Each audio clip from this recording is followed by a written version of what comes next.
So Ellie just got dropped off. The beginning of a drop-off session is usually pretty tough for her. That's why you can see this disconnect here. Right there, she is gone. So what I can do is give her some time to adjust, but primarily we're gonna do that indoors. Yeah, she's very sensitive. I know, Peanut.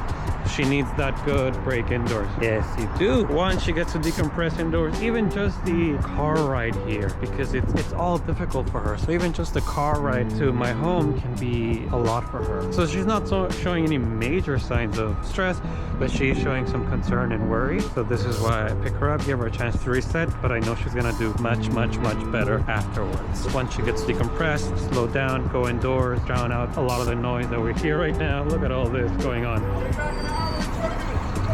She has no idea what any of this is. Imagine that. So we're gonna go indoors, get a break, feel good, and we'll try outdoors again. Yeah, see that look in her eyes? Yeah, that's how the world feels when we're a little sensitive. We worry easily. Yeah.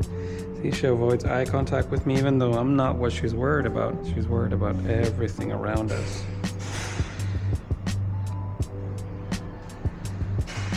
She doesn't behave this way for no reason, and there's nothing wrong with it. It's how she feels she needs to be, primarily to ensure that she's safe. But now that we got a little bathroom break out of the way, we bring her indoors where she can take a break from it all, and then we can head back again.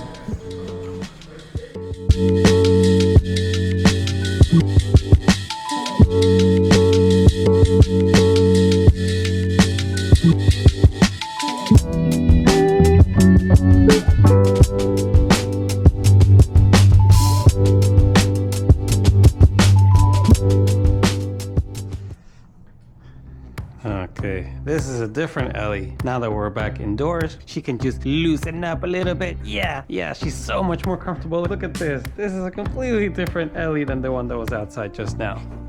And it's not for nothing. She feels a little bit worried about the world. She's a bit sensitive to it. So allowing her to come indoors after she's been dropped off, even though it might not feel like much, it's enough for her to feel worried. And I know from her past sessions that coming indoors and then going outdoors allows her to do much better afterwards. The second and the third outing, she does much better. And even just with this here, you can see how she's much more loose and silly and playful indoors now after coming back inside.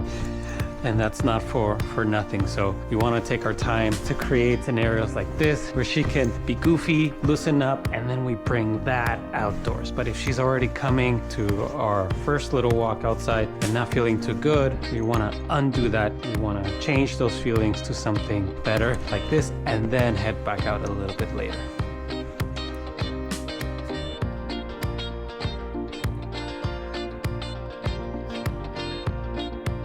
While we're indoors, and I'm making it very obvious right now, let's work on feelings towards sounds and towards noise.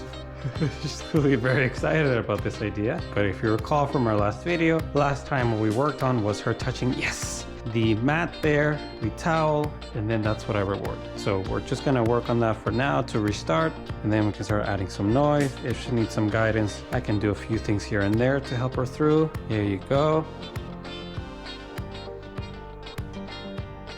Then we can start adding some triggers.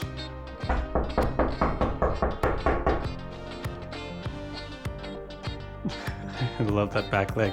She is way too smart. She knows what we're doing, but that's the point.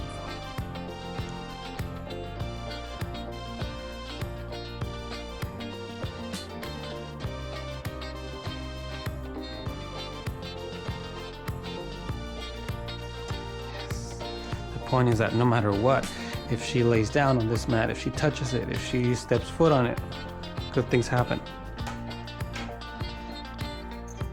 So while she's doing that, let's see if she can go back into trying to sniff. Her focus is not that good because she's got a few pieces. Oh, there we go. So while she's doing that, I'm gonna have a sound go off. This is not to distract her, as I want her to see that while she's doing something, other sounds can happen, and she can continue on what she's doing without worrying. She's choosing to stay on the mat, so we reward that again. And while she's doing things, we can knock, and she very quickly learns, you know what, I don't even care. got other fun things to do. Yeah, I have different sounds go off. She notices, but then she goes back onto her thing, which is what we want to reward.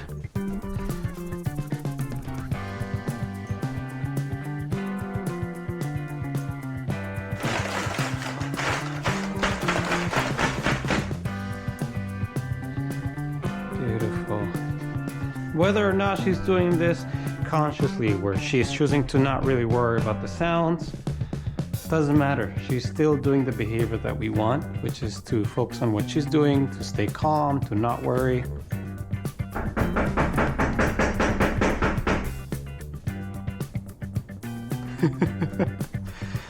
She might be too smart for this activity now. And that's okay.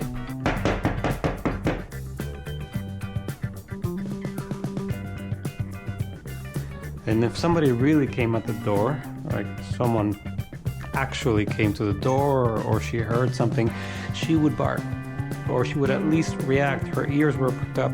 This does not mean she's going to be numb to those scenarios. She's still going to feel things. Don't destroy it. Where's the piece? Is it underneath? But this helps her have some options. Rather, we practice this and she still does the behavior that we don't want in those obviously much tougher real life settings. But the fact that we work on this exercise makes it so she's more likely to surprise us and try this option here. As opposed to she never practices this option B. She always goes to her plan A of barking, reacting the way she normally does. We are presenting an option B here. And if we practice this properly, if we practice this often enough, it will become her plan A.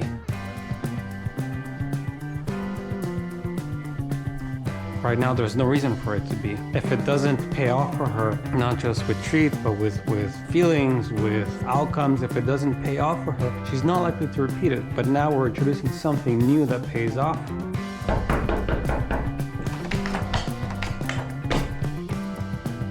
There, see, we get a reaction, and then she chooses to engage back to what she's doing. I can reward that. And we're gonna do that one again. Clearly that one means something to her. She knows that might actually mean someone coming. And sound is not as a good indicator as a sound of the door and door opening, which is what I'm doing here.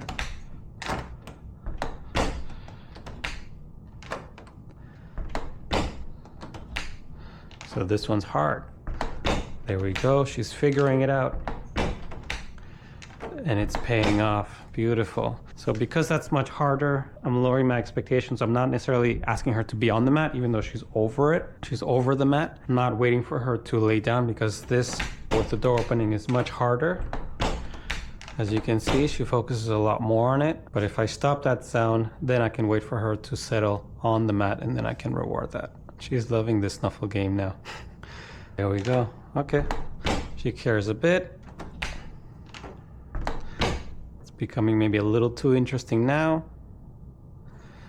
Let's have that payoff. Beautiful. She knows what to do. It's just about going through it.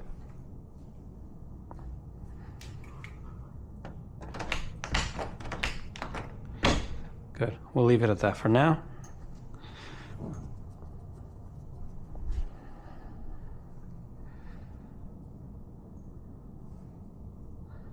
So even though nothing's happening and we're wrapping up, I still want her to finish on the mat. That's better.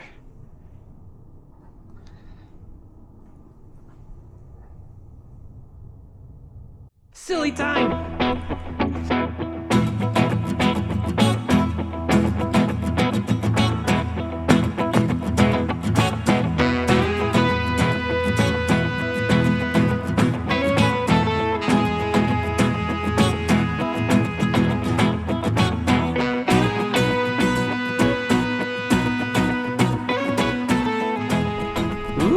Somebody's feeling so much better on her second outing after she's had a chance to decompress indoors, play, a bit of training with the door sounds, some knocking. I know you're feeling so much better. And we're walking away from where she got dropped off, away from my building. It's nice out today. She's doing great. This is the kind of exposure that she needs. Quiet areas. You see the leg just went up a bit there. So she's doing great. But this is great compared to how she's been doing before, or how she sometimes does. This is all in relation to her. This is great for her, but I know she can do even better. But this is still fantastic. But she needs environments like this where she gets to let her hair down, even if it's just a little bit more than the day before. She's a very cautious girl. She's sensitive. She needs environments that are going to be sensitive to her as well. I'm going to take her on a little trail path that's even quieter than this so she can take a break from it all. But even though this is not a difficult neighborhood, it's still a scenario that's challenging enough for her, but one that she's still doing well in. You see? All those things like that matter. Imagine you get startled by random fireworks or something that falls near you. Being able to take some time after that to decompress is huge. So even just that, the door that closed just now, the construction nearby, all that matters. All that takes a toll, and it's important for our dogs to have space and time away from that. Let's go for a little hike. Much quieter there. Ellie, over here. Yeah, right here. Come on. Secret path.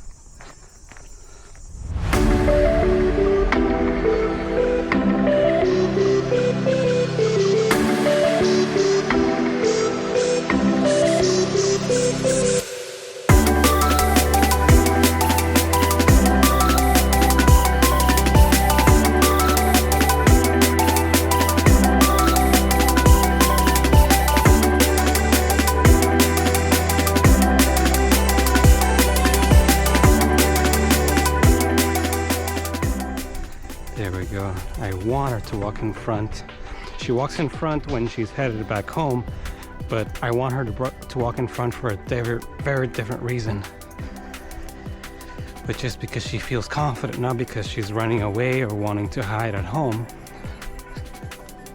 Do want her to also pause and smell the roses here and there. That's also good for her. But the more she can feel confident, the more I know she's gonna walk in front, and that's good. Exactly what we want. She can be very unsure, so it's normal that she'll walk next to me or behind me, which you would think, great, that's very easy to manage. But it's the reason why she's doing those behaviors that we want to address. It's not because she's very happy walking next to me, it's because she feels like she needs some extra safety. But these environments are safe, these situations are safe, so I want her to walk in front to show me that she feels really okay, mostly on her own, being a bit more independent, less with me, and that of course is huge, because then she has options. Front, back, side, not just stuck to the side or to the back. Come on, Ellie, let's go.